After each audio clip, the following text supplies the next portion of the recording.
大家好，我是夕阳。我们今天和大家一起分享最近上海饭店中点单率最高的一道菜——家烧黄鱼。所谓家烧，简单讲介于红烧和清蒸之间。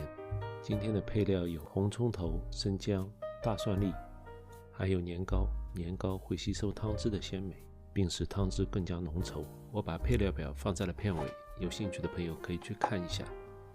把生姜切成颗粒，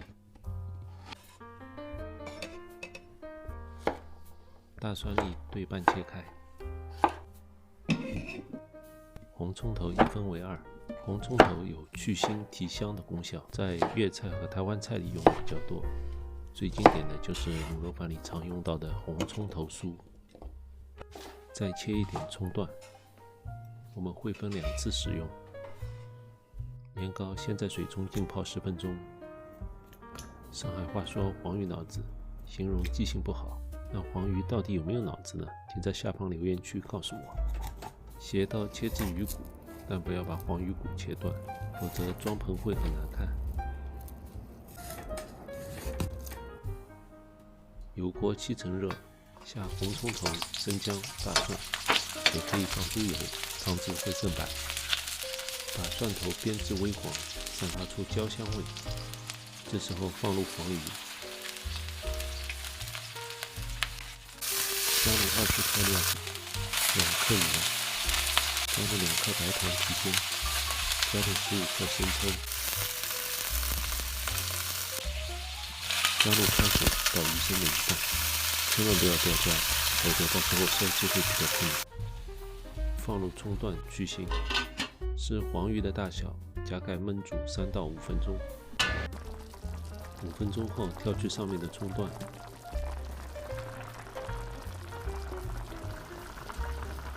放入年糕，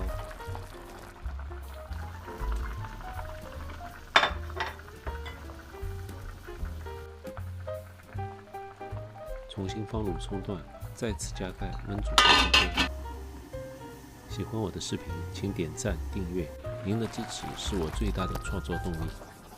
这时候汤汁已经变得很浓稠了，年糕也很软糯，仿佛在筷子上跳舞。